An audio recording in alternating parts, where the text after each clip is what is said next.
Unlocking Strength 7, Advanced Training Methods. All right, folks, let's talk strength training. If you've been hitting the gym consistently, pushing yourself, you know the feeling. Hitting a plateau. It's like your body's saying, all right, I can handle this much, no more.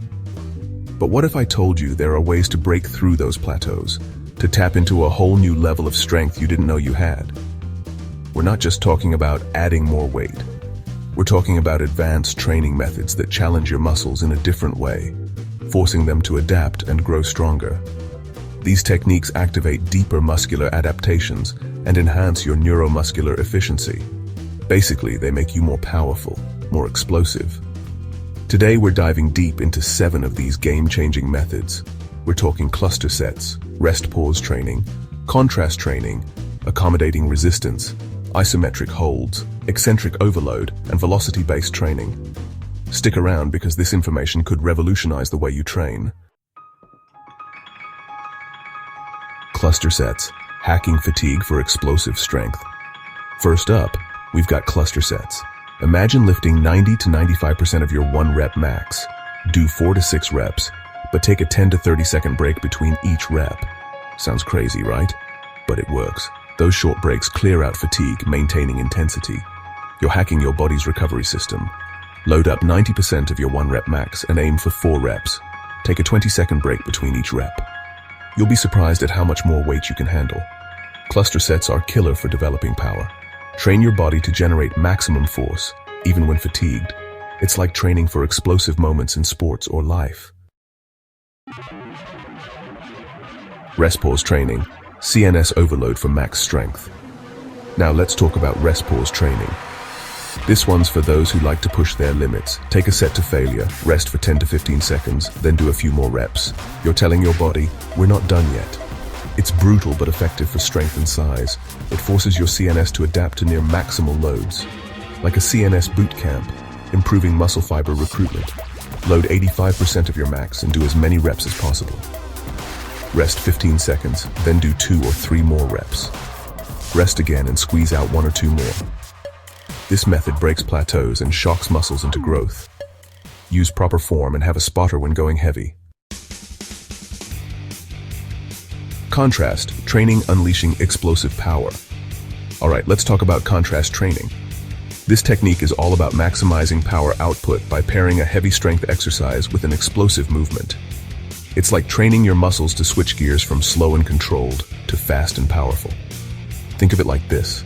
You're priming your nervous system with that heavy lift, and then you're immediately following it up with an explosive movement that takes advantage of the increased muscle activation and neural drive. It's like hitting the gas pedal after revving the engine. A classic example of contrast training is pairing deadlifts with broad jumps. You hit a heavy set of deadlifts, working within 80 to 90% of your 1 rep max, and then immediately follow it up with a set of 5 explosive broad jumps.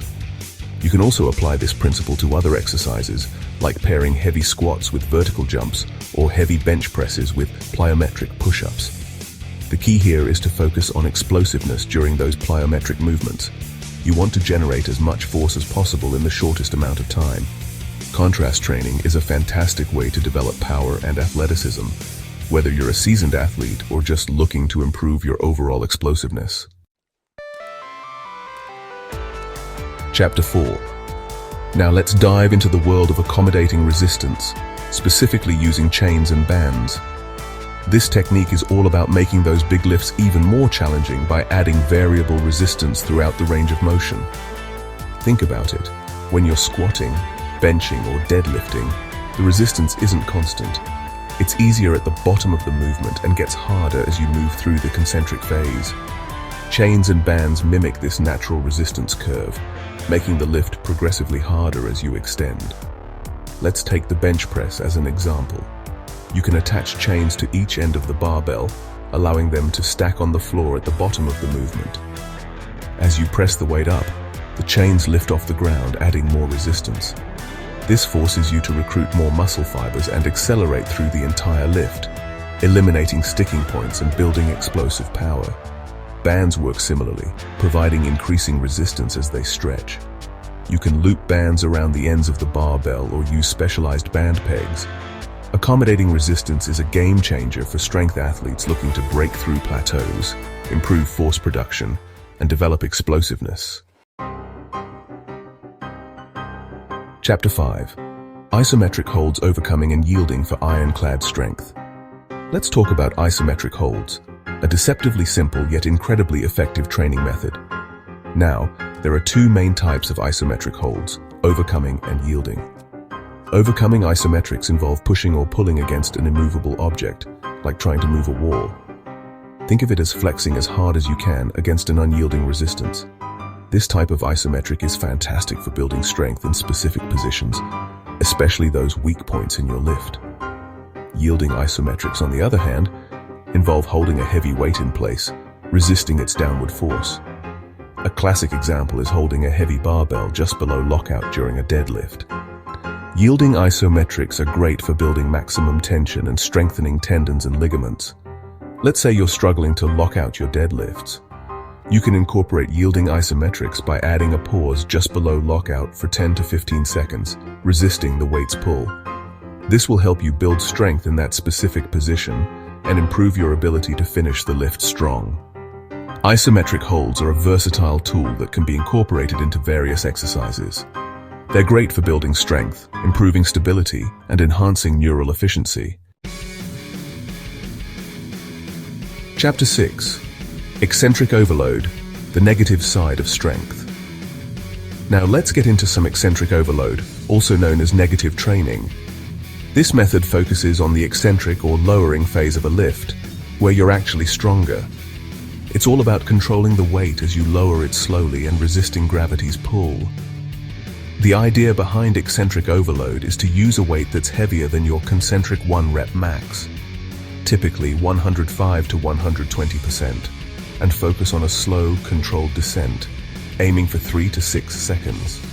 This creates greater muscle damage and stimulates muscle protein synthesis, leading to enhanced strength adaptations.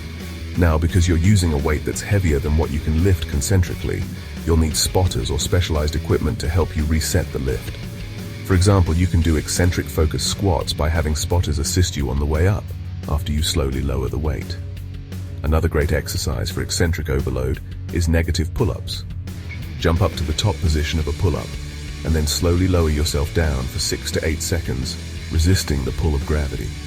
Eccentric overload is a powerful technique for building strength, but it's crucial to start slowly and gradually increase the weight or resistance to avoid excessive soreness and potential injury. Chapter 7.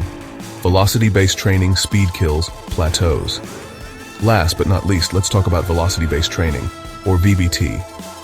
This method is all about using technology to track bar speed and optimize your training intensity. It's like having a coach in your pocket, telling you exactly how much weight to lift based on your performance. Here's how it works.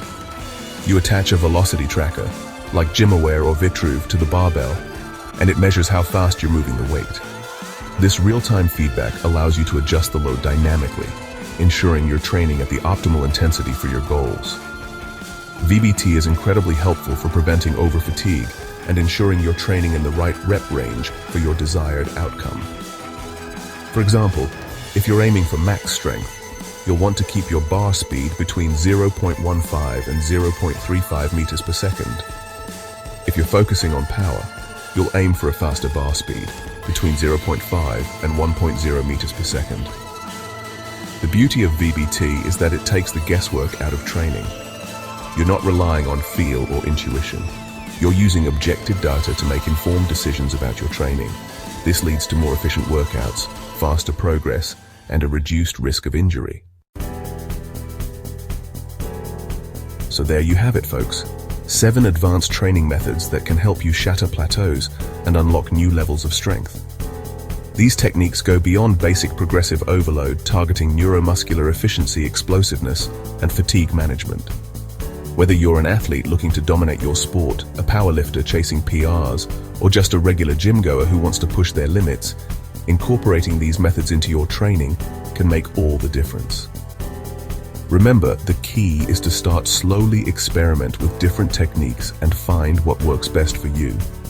And hey, if If you're looking for specific programming examples or want to dive deeper into any of these methods, hit me up in the comments below. I'm always down to talk shop and help you guys achieve your strength goals. Now go out there and crush it.